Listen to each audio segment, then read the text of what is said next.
Hi, everyone. Welcome to Recorded Vulnerabilities with Varsey Laurelle. We all have those moments, those dark, sometimes contradictory parts of us that we'd rather run from. And my thought is, what if we hit record instead? So, this is a show where we're going to laugh, cry, and heal together. We will lead ourselves, but in community. So, tap in and let's go. Hi, everyone. Welcome back. And we are talking about loneliness as her. Okay. So, we're going to get into some stuff. So, this is a feeling that I feel a lot of us maybe feel, even if we don't know we're feeling it. It's just this feeling of loneliness, y'all. And I'm speaking as a person, as an extroverted extrovert. Okay. I get my energy from people. I am usually surrounded by clients, fellow board members, kids, parents, friends, family, and I can still feel this just undercurrent ache vibration of loneliness. So that's what I want to talk about today, and really kind of, I guess, explain to y'all what I'm feeling, and then see if anyone can relate and how we can intentionally, like, maybe hold space for each other. I don't have the answers. Y'all know this podcast is not about the answers. This podcast is about just sharing, really, just sharing. So I will say that I feel like, and I was thinking on this last night, I feel like I have never felt like I fully belonged in a space.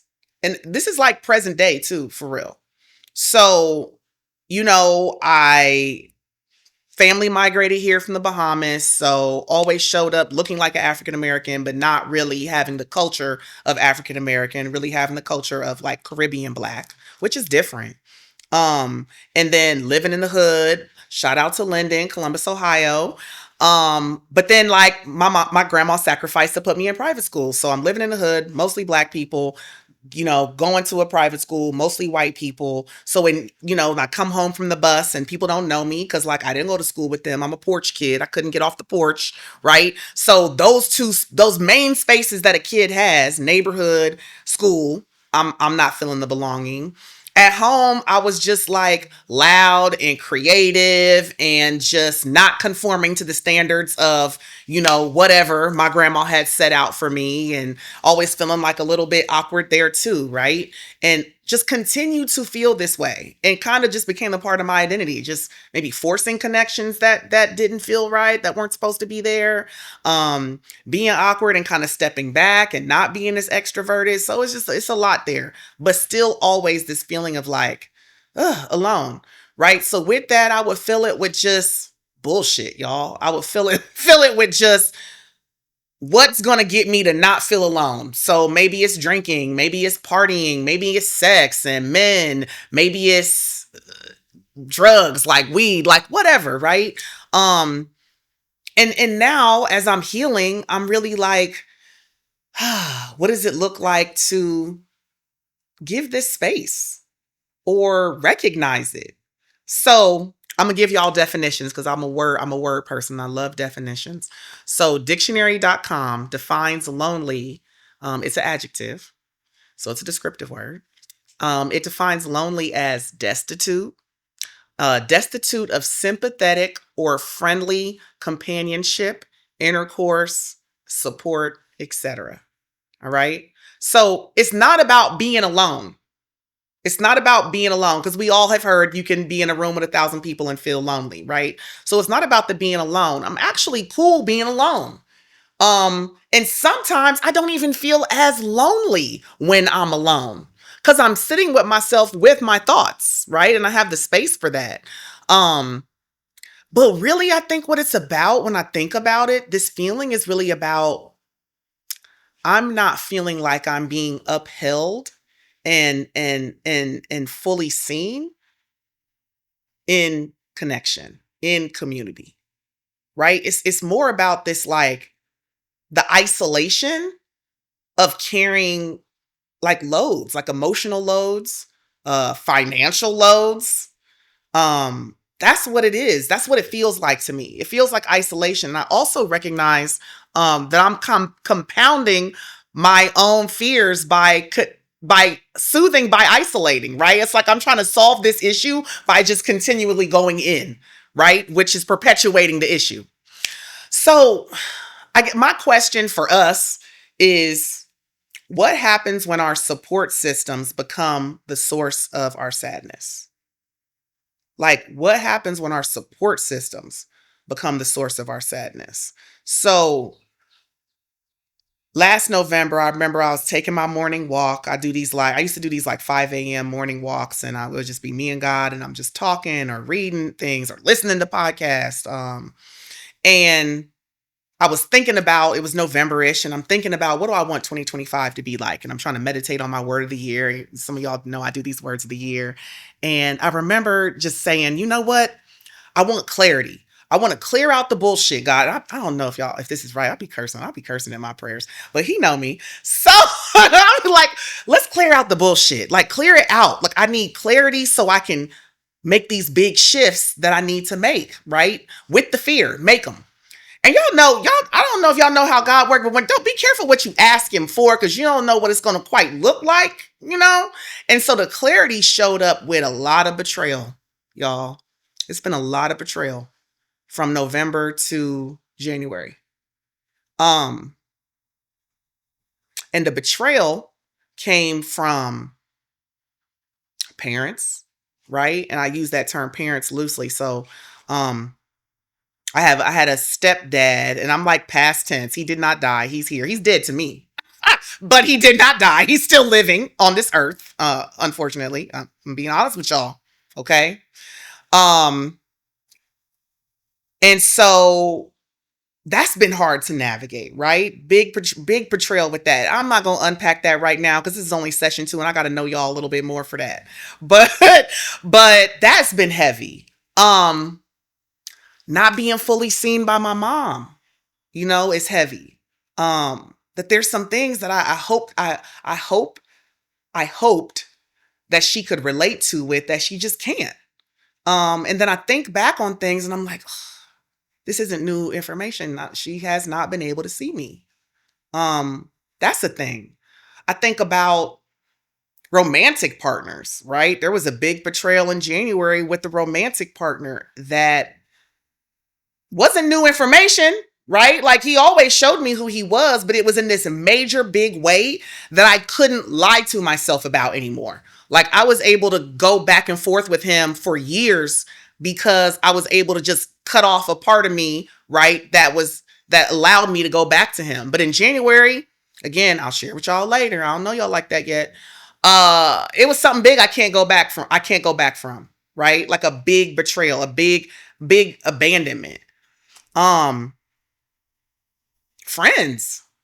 So in that abandonment, sharing with friends and sharing with a really close friend that couldn't meet me where I was because she had unresolved issues that she hadn't met herself with, right? And so it's like, even though I can hold the grace, right, for people's humanness, I'm also like holding my pain.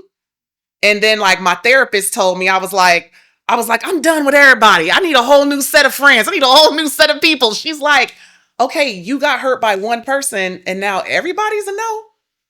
Like, you're overgeneralizing, which I can definitely do as a form of self-protection, right? And so this year has been a lot of me. It's been a lot of me taking care of me, which hasn't served me. So it's been a lot of hiring sitters instead of asking people for help. It's been a lot of texting versus talking on the phone and connecting. It's been a lot of needing to know what the purpose of a connection is before I give myself the time for it. Like, where is this going? Where is this going? Whether it's a potential client coffee, or I connected with a new person at a conference and she was just a cool chick that we wanted to hang out with. It's a guard, and what's the point of this? Right? So what that's done is, like, it shrunk me.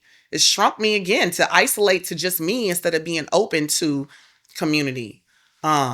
Yeah, these sources of loneliness have also come from just being an entrepreneur, right? So I talked about like, where is this going? Where is this coffee going? Like, is it a client? Is it going to close deals instead of just community building? Um, Building a brand is so hard. And honestly, I get with other entrepreneurs, but I also have this feeling that no one's actually talking about like the deep ass, real ass reality of entrepreneurship, right? Um, we recently gathered a colleague and friend recently gathered a group of ladies of us together, and we call ourselves exclusively inclusive. And I love us because we actually are talking about the real things. So something that's very isolating for me that no one talks about in entrepreneurship, the reality of like, honey, them checks don't come every month. You could have a whole quarter with no checks, but the bills don't stop. Like, I cannot call Penny Mac and be like, you know what? I actually can't pay my mortgage until like June. Thanks. Right? Like, no one's talking about that. That's isolating. Because what it does is it makes you feel like I'm alone. Like, when we're not talking about things, we tell ourselves it's only us that's going through it. And there's no community in only you. There's no support. There's no creativity. There's no expansion. Right? So that can be very isolating. Raising kids, right? Like reparenting myself while trying to show up for them is isolating, especially as a single parent who, you know, kind of has like a transactional relationship with the other parent, that we can't support each other in, you know, what should we do with the kids? Or, you know, Lincoln got into this, Elle got into that. It's very alone. Um, and then like just grieving losses.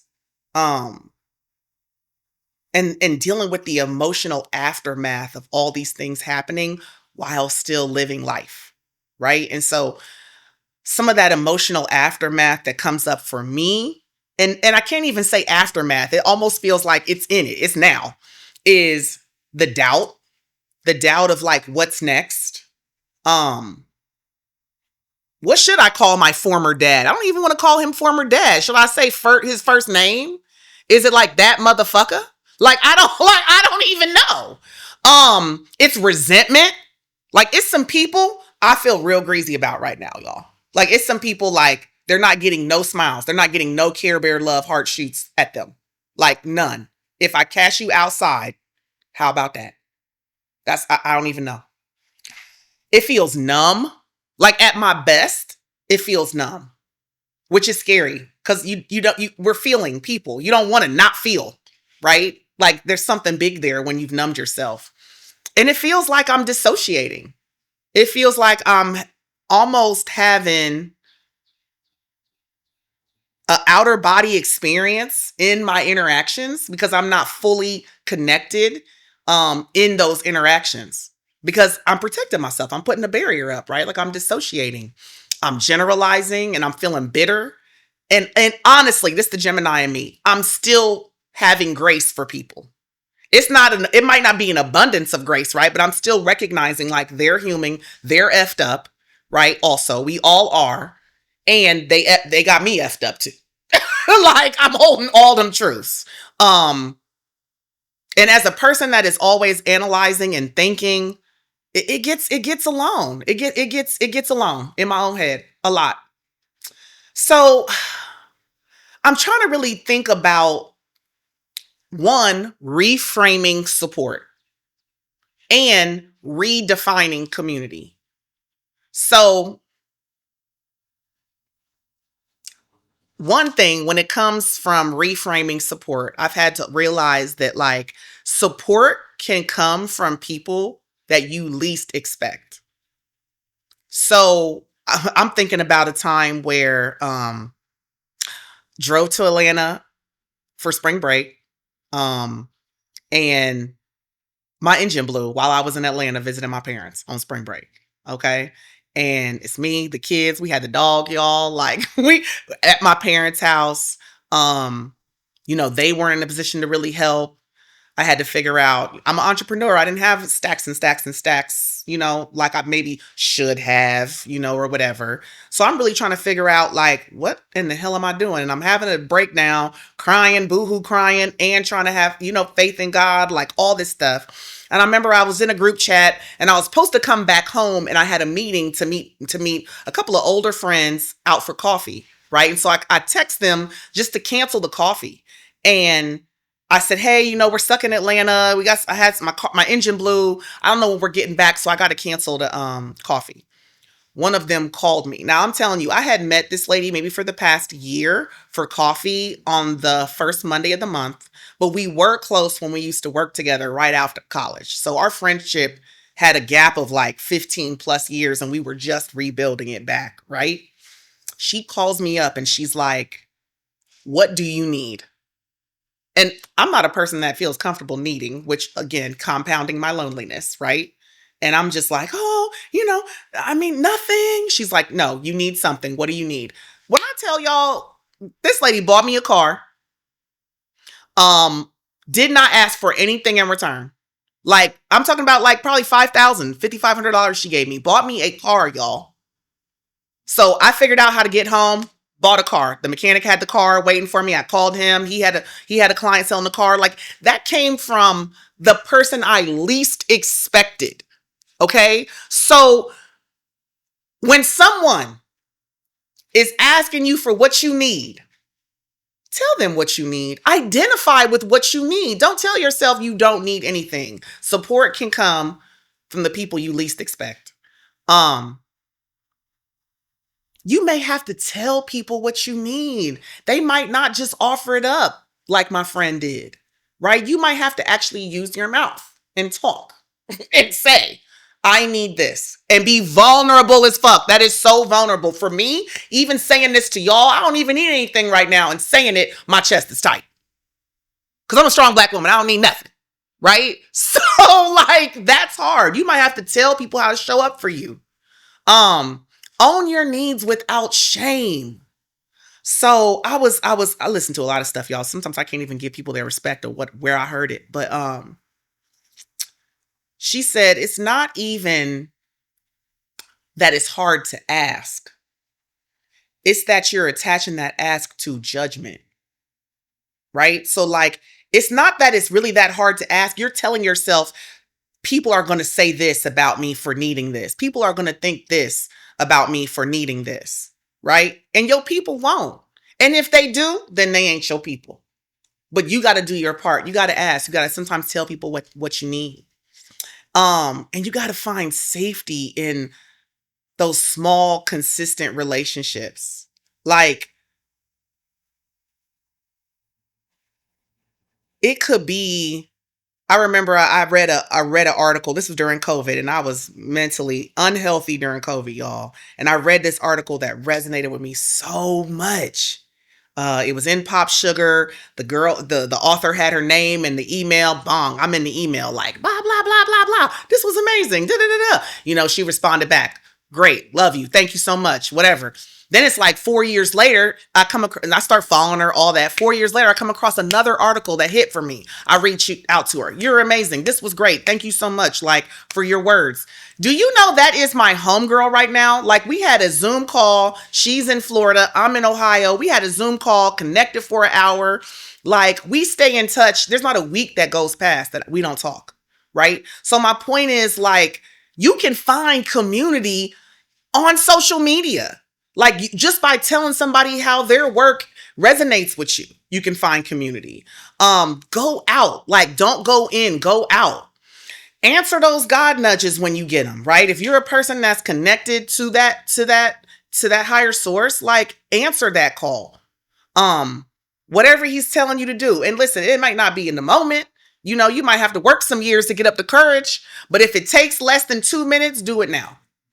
That has been something that has helped me so much. If it takes less than 2 minutes, do it now. And for me, what that looks like when it comes to the community and the loneliness, when someone crosses my mind, I don't care how long it's been since I've heard from them or they've heard from me, I reach out. I could be cutting up chicken and prepping dinner, and I think of my homegirl I haven't talked to in Denver, put it down. Wash my hands because salmonella. And then, like, let's message her, right? Let's say, what's up, girl? It's been a minute. how are you? Just thought about you. And every time I do that, I swear, people are like, oh my gosh, thank you so much. Like, I needed that. Like, oh, I've been feeling like this. Or they'll just put a heart on it and then say something to me later. Like, there's a reason why you're getting that nudge. Answer that call. And if it takes less than 2 minutes, do it now. So those are all ways that I feel like we can reframe support and we can redefine community to be intentional about getting out of this loneliness, or at least maybe the goal isn't to get out of the loneliness.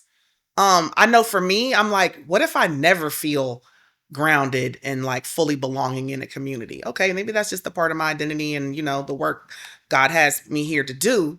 But like, how can I intentionally hold space for that loneliness? Right. And I really think it's about that support in that community. And I really want to call out also, before I wrap this up, what keeps us in this loneliness loop, I'm gonna call it, right? Like this cycle of loneliness. I think a lot of it is just over functioning.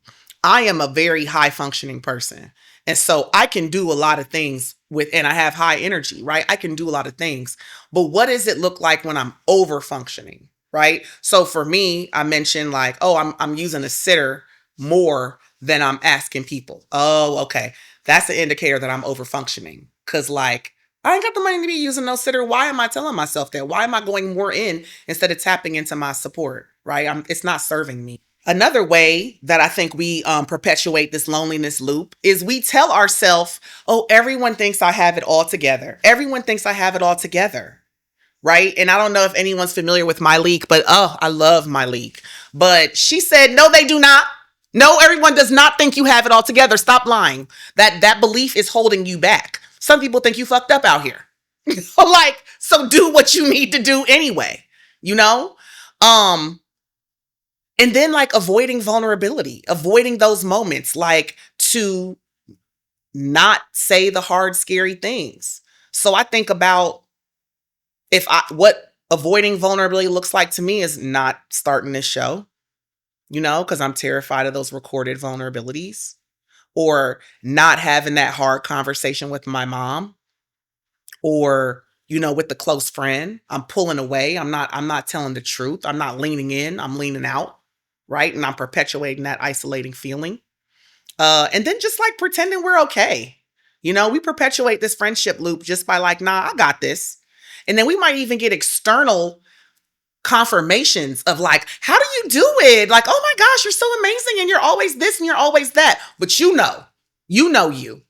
right? And don't act like you have it all together when you don't. None of us do. We're all figuring it out. I had to tell myself this as I'm recording this podcast, recording this show, of like, it doesn't have to be perfect. I don't have to have it all figured out. I can't compare myself to someone that's on their 50th session or episode or 500. That's a disservice to me, right? Like it can just start. It's okay to not be okay. It's okay to not have it all figured out. It's okay for it not to be perfect. Just start it. And then I think we also perpetuate our loneliness just with that pride and ego. Pride and ego, y'all. Sometimes it's not fear. It's just, oh, F them. F them. And is that serving you? Like, is that helping you? Because some people, yeah, some people do deserve to get them 2 middle fingers on sight, right? But some of those people really love you and have your back, right? And you're just squeezing them out. So identifying that. So how do we do this? How do we break this loop? So one, I want us to reframe loneliness as a signal. It's an indicator that a shift is needed, a shift of grace, love, and acceptance of self. And then rebuild trust in those small steps. I generalized. I was like, okay, well, 3 core people hurt me, right? So F everyone. But no, that's not necessarily true. What does it look like to actually identify that it was just these people? And maybe this was just their humanness showing, and we need to have a conversation and level set expectations. But with someone else, it's like, no, thank you, right? Being open to yourself about the new people. Listen, I promise y'all, I used to say no new friends. I used to say that all the time. No new friends. All my friends had to be from high school and college, right? Now, all my friends is new friends. All my friends I've met in the last 6-7 years. So being open to meeting new people, because as you evolve and grow, there's going to be people that you shed, that you might still love and care for. And there's going to be some people that come on, that add on to the journey. Everyone doesn't have to be everything to you. I think we limit ourselves and we create this loneliness loop with that, right? So a way to break the loop is remind yourself that like, I have a kick it friend that like, we're both single parents and I know I can call her up on a random Saturday night and be like, hey girl, you want to go out and get a drink? I have a friend that I can talk to about some heavy shit, right? I have a friend that can help me out with the kids because our kids are the same age and get along. Everyone doesn't have to be everything to you. Don't limit yourself with that. And when you need, stop saying you're needy. And this is to me too. All this is for me too. But like, stop saying you're needy. You're not needy. You're a human being in need. And we were meant to be in community together. So that using that word needy is limiting yourself to saying that it's bad for you to need. And it's not. You're just being human by needing. And that's okay. And just because you have to ask doesn't mean that person is wrong for not knowing, because honey, no one can read minds. No one can read your mind. So you have to ask and talk and tell people your needs. And that's how you build community, a deeper sense of community, as they get to know you and can fully see you. You're allowing people to see you. So you can't say, oh, look, this for me right here. You can't say, oh, look, no one can see me. No one sees me. And you ain't letting them see you. Thank you for that, Lord, for that download. Because that was for me. That was for me. And I hope it was for some of y'all too. And my last one too, to break this loop is, I call God the big homie because that's what he is for me. But you got to go to him sometimes. If that's your person, and if God is not your person, y'all going to have to insert universe, crystals, whatever y'all do. But I'm going to just say God and that's what it is. You got to do all that. So listen, I got some things I want us to reflect on. This was a lot. This was a lot for me. Some of this might have hit y'all too. So I want us to reflect on some things. One, what parts of your life does that word loneliness stir up for you, right? So what parts of your life does loneliness stir up for you? So for example, for me, I think about romantic partners as a single parent. And as someone that used to date back to back to back to back, right? And now not having a person since my divorce, like 5 years, loneliness that's a big part of my loneliness right there, right? Another big part of my loneliness is just in this parenting with my mom, like feeling unseen. There's some loneliness there too. So identify, where are those big parts of loneliness for you? And who or what did you wish would show up in those moments? Like, what did you wish you had in those moments of loneliness? Or who do you wish you had in those moments of loneliness? And are there any needs that are still unmet? Like, what needs are unmet? And who can you ask to help you meet those needs? Today, I'm giving y'all today, right? This is not think on this for next week. There's shifts we can do today. So when you think about needs that are unmet, who can you go to and ask? So this one came up for me because I was telling myself, I have a conference in Denver, and I was telling myself, I need to get a sitter because it overlaps with my ex's parenting time and my parenting time. So I need to work out the logistics and figure out who can pick them up and drop them off and keep them and take them to acting class and da-da-da-da. And then I was like, girl, if you don't ask this man if he can have his kids for 2 more days, like, what is your problem? What are you telling yourself? Oh, you don't want him to know you need him. You don't want him to say no. Asked him. He's like, yep, sure. Well, done. I didn't save myself money, brain space, all that, right? So today, what can you do? So, I'm giving y'all like such a warm hug right now in this moment. For anyone that needs it, for anyone that's feeling isolated or abandoned or feeling some betrayal in this season, I see you. I'm here for you. I would love to hear from you at any way that you feel comfortable sharing.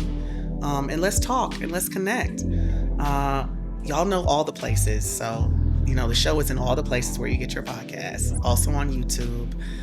Subscribe to the newsletter. Follow on Instagram, LinkedIn, TikTok. I don't even know all the places. And let's talk. Let's stay connected. Stay vulnerable. Stay curious. Until next time.